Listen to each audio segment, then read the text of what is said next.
Once upon a time, there were 5 close friends named Alex, Bailey, Charlie, Dylan, and Ethan. They were known for their love of adventure, and they always sought out new, thrilling experiences. One day, they decided to explore an abandoned mansion located on the outskirts of town. It was rumored to be haunted, but they didn't believe in such things. They thought it would be exciting to see what was inside. When they arrived, they found the mansion was dark, decrepit, and overgrown with weeds. As they explored the rooms, they began to feel an eerie presence. Strange noises echoed through the halls, and shadows seemed to move on their own. They quickly realized they were not alone in the house. As they tried to leave, they found all the doors and windows were locked. The mansion had them trapped, and the malevolent force inside began to reveal itself. The friends started to see apparitions and hear haunting whispers, and they soon realized they were in grave danger. One by one, the malevolent force picked them off, tormenting them until they couldn't take it anymore. They were trapped and alone in a haunted mansion with no way to escape. As the night dragged on, they were consumed by the terror of the mansion and the realization that they might never make it out alive. Days later, the police found the abandoned mansion, but the friends were nowhere to be found. Their disappearance remains a mystery, but the rumors of the haunted mansion continue to persist, warning people not to venture inside, or they might suffer the same fate as Alex, Bailey, Charlie, Dylan, and Ethan. There was a small antique shop on the edge of town, and within it sat a peculiar object that no one could quite explain. It was a small wooden box, intricately carved with strange symbols and patterns. The shopkeeper warned every customer who showed interest in it to stay away, as it was a cursed object with a history of bringing misfortune to its owners. But one day, a young couple ignored a warning and purchased the box. At first, nothing seemed to be amiss. The couple admired the intricate carvings and used the box to store trinkets and keepsakes. But soon, strange occurrences began to happen. Objects around the house would move on their own, strange noises could be heard in the middle of the night, and shadows would dart across the walls. The couple brushed it off as their imagination, but their friends began to notice a change in them. As time went on, tragedy struck. The couple's home was destroyed in a fire, and they barely escaped with their lives. They decided to move to a new town and start fresh, but the curse followed them.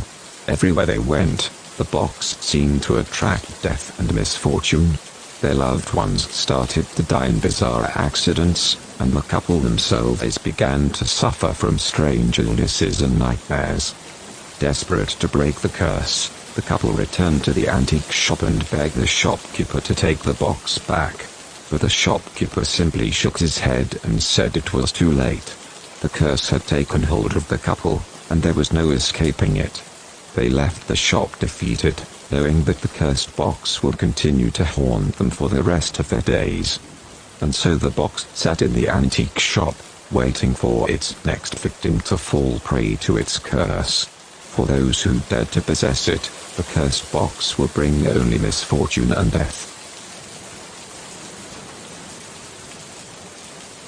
Emma had always dreamed of living in a small, quaint town, so when she inherited a house from her late grandmother in the rural town of Ravenwood, she was thrilled to start her new life there. The town seemed perfect at first glance, with its picturesque streets and friendly neighbors, but as Emma settled in, she began to sense that something was off. She noticed strange symbols etched onto the walls of some buildings, and the townspeople seemed to be overly superstitious and wary of outsiders. Emma brushed it off as small-town quirks and tried to focus on her work as a writer, but she couldn't shake the feeling that something sinister was lurking beneath the surface. As she dug deeper, Emma discovered that Ravenwood had a dark history. In the late 1800s, a group of townspeople had formed a cult that worshipped an ancient deity, and they had conducted unspeakable rituals in the woods surrounding the town. The cult had been disbanded and their leaders executed, but some believed that their dark influence still lingered. Emma found old journals and diaries in her grandmother's attic that revealed that her ancestor had been a member of the cult, and had even participated in some of the rituals. She also found a map that led to a hidden underground chamber beneath the town's church, where the cult had supposedly performed their most heinous acts. One night, Emma decided to investigate the chamber herself.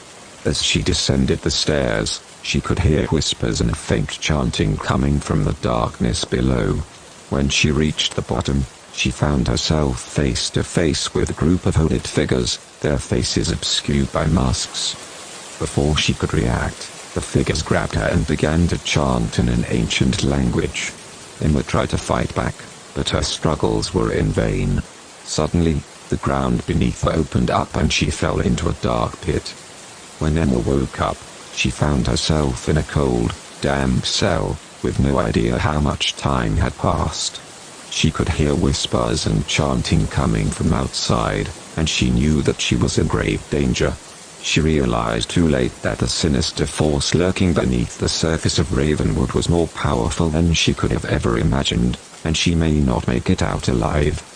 As Emma made her way through the tunnels, she began to feel a sense of hopelessness. The darkness was suffocating, and the walls felt like they were closing in on her. But she couldn't give up now. She had to find a way out. After what seemed like hours, Emma finally saw a faint light in the distance. Her heart filled with hope, and she quickened her pace. As she got closer, she realized that the light was coming from a small opening in the ceiling. She climbed up towards the light, and eventually emerged from the tunnel system into an abandoned warehouse.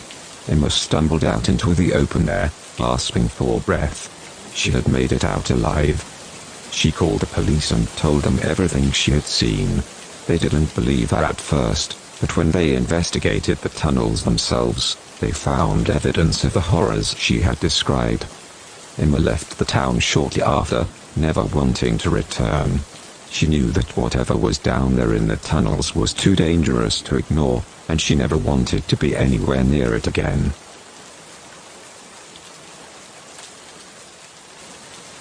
The Johnson family was excited to move into their new home, a large and spacious house that they could finally call their own. But as they began to unpack, they discovered something disturbing, a bloody handprint on the wall. They tried to ignore it, assuming it was just a remnant from the previous owners. But as time went on, strange things began to happen. Doors would creak open in the middle of the night.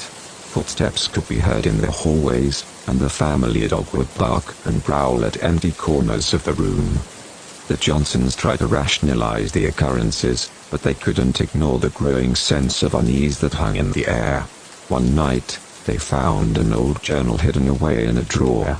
As they read through it, they realized that the previous owners had been brutally murdered in the home, and their killer was never caught. Suddenly, the strange occurrences made sense. They were being haunted by the spirits of the murdered family. But it wasn't just the ghostly presence that scared the Johnsons. They began to suspect that the killer may still be lurking around, stalking them in the shadows. One night, as they were settling in for bed, they heard a noise coming from downstairs. Mr. Johnson grabbed a baseball bat and headed to investigate, while Mrs. Johnson called the police. They searched the house, but found nothing. But the next morning, they found a chilling message written in blood on the living room wall: "I'm still here." The family was paralyzed with fear. They couldn't leave their home, and they couldn't stay. They were trapped in a nightmare, with no way out. And as they huddled together, listening to the creaks and groans of the old house, they knew that the killer was still out there, watching and waiting. As soon as they had a chance, they escaped to the nearest hospital, where the family members were questioned by the police. The police were able to find evidence in the house that confirmed the killer was still inside. The killer was found hiding in a closet and was arrested without incident. The family was shaken up by the experience, but relieved that they were safe. The family later learned that the killer had been a disgruntled former employee of the previous occupants of the house. He had become obsessed with the family and had killed them in a fit of rage. The killer had been hiding in the house ever since, waiting for another family to move in. The family moved out of the house as soon as they could, unable to shake the feeling that they were being watched. They were forever scarred by the experience and could never forget the horror they had encountered in that house.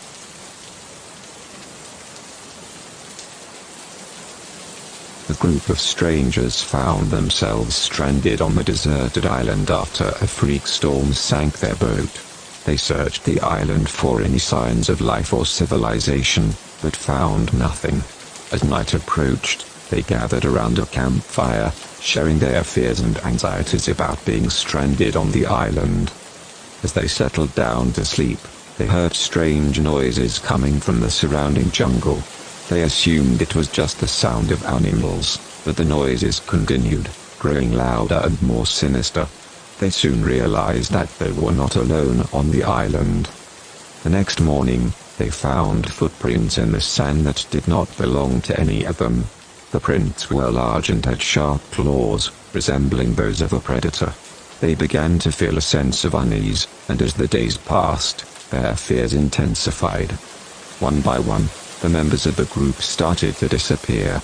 At first, they assumed that they were simply exploring the island or trying to find help, but as more and more people went missing, they knew that something was very wrong. They searched the island and found no trace of their missing companions, except for more footprints that were even bigger than before. One night, while they were huddled together for warmth, they saw two glowing eyes staring at them from the darkness.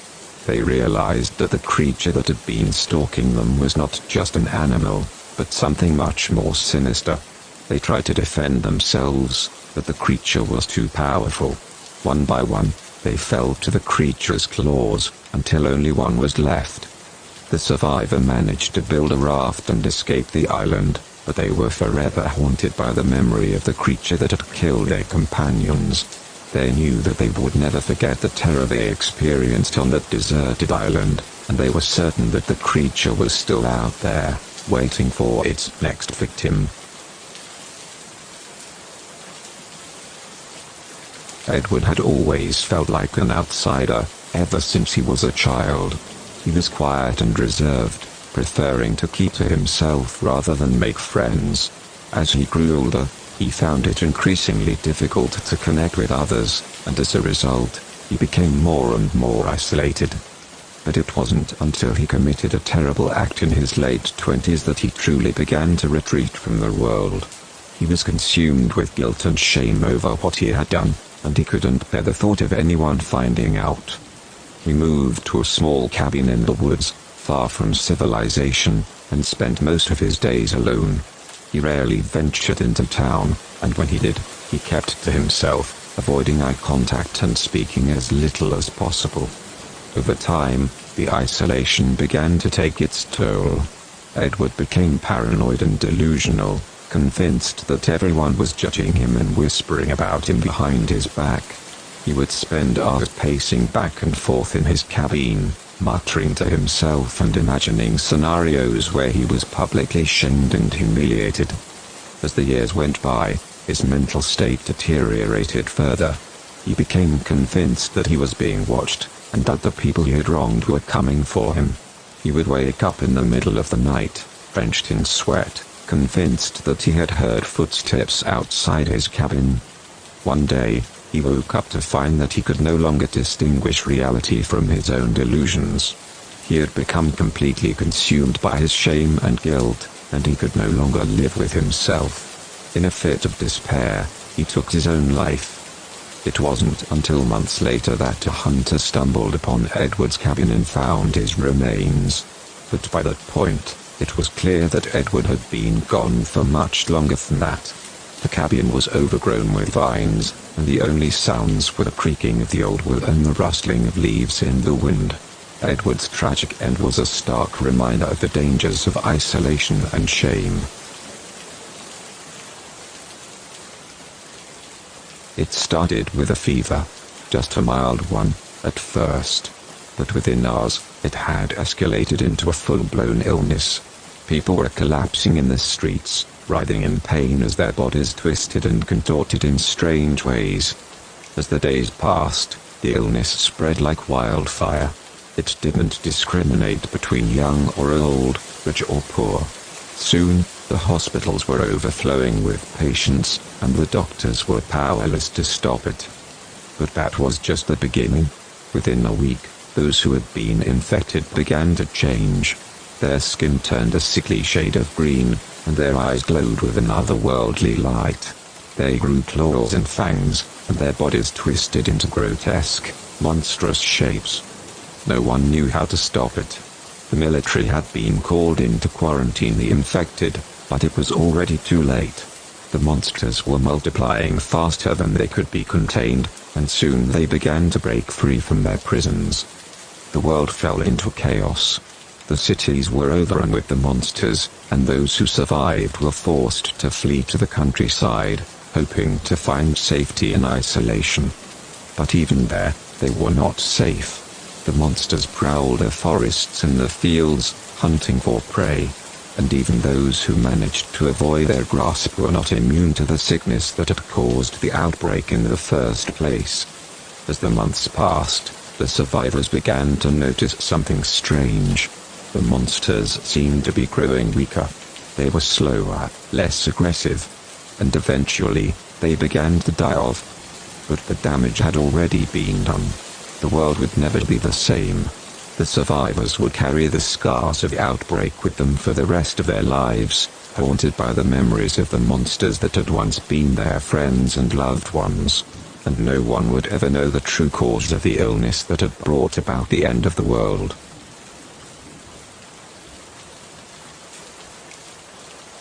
Dr. Emily Jones had always been fascinated by the paranormal. She had dedicated her entire life to studying and researching the unknown, often at the expense of her personal life. Her colleagues had always been wary of her experiments, but they never thought she would go so far as to conduct a dangerous experiment that would threaten the lives of everyone around her. It all started with a mysterious artifact that Dr. Jones had discovered on a recent expedition. It was said to contain an otherworldly energy that could unlock the secrets of the universe. Despite the warnings of her colleagues, Dr. Jones couldn't resist the temptation of unlocking its power. She spent months working on the artifact, performing countless tests and experiments. And then one day, something went terribly wrong. The artifact began to emit a bright light, and a supernatural force was unleashed, engulfing the entire laboratories in a blinding flash. When the light subsided, Dr. Jones found herself face to face with a creature unlike anything she had ever seen. It was a being made of pure energy, with tendrils of light extending in all directions. As she watched in horror, the creature began to lash out, destroying everything in its path. Dr. Jones knew that she had to stop the creature before it was too late. She tried everything she could think of to contain it, but nothing seemed to work. The creature was too powerful, and it continued to wreak havoc on the world around it. As the days turned into weeks, Dr. Jones began to feel the weight of her actions. She knew that she had made a terrible mistake, and that her obsession with the unknown had caused irreparable damage. She became consumed by guilt and despair, and she knew that she would never be able to forgive herself for what she had done. In the end, it was too late. The creature had become too powerful, and it had consumed everything in its path. Dr. Jones was the only one left alive, and she knew that it was only a matter of time before the creature would come for her. She closed her eyes and waited for the inevitable, knowing that her obsession had cost her everything.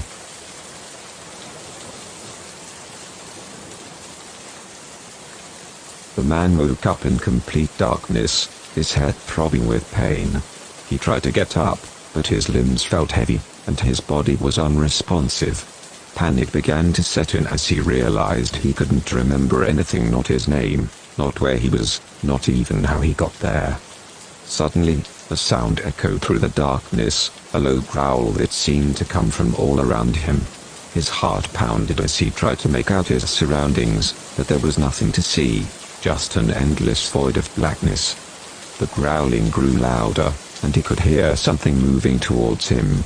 He tried to move, but his body refused to cooperate, leaving him trapped and vulnerable. Then, the creature revealed itself. It was unlike anything he had ever seen before, a monstrous being with razor-sharp teeth and glowing eyes. It circled around him, its growling growing louder and more menacing by the second. The man knew he had to escape, but he didn't even know where to run. He closed his eyes and focused, trying to remember anything about himself, his life, or how he ended up in this terrifying place. Slowly, bits and pieces of memory started to come back to him, but they were fuzzy and incomplete. He remembered the name, Jack, but he didn't know if it was his own or someone else's. He remembered a woman's face, but he couldn't place her name or her relationship to him. It was as if his memories had been shattered and scattered, leaving him with only fragments to piece together.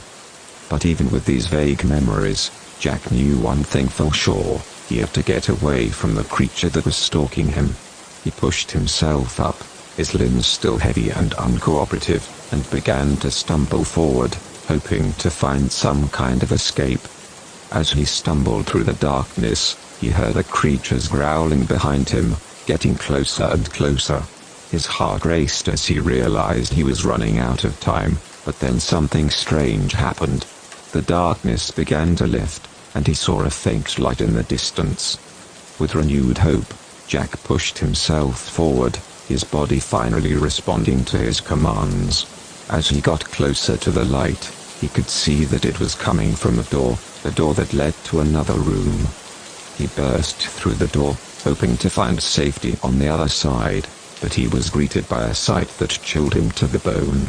The room was filled with mirrors, each one reflecting back his terrified expression. And standing behind him, in the mirror directly behind him, was the creature, its glowing eyes fixed on him. Jack realized too late that he had been running in circles, trapped in a nightmare from which he could not escape.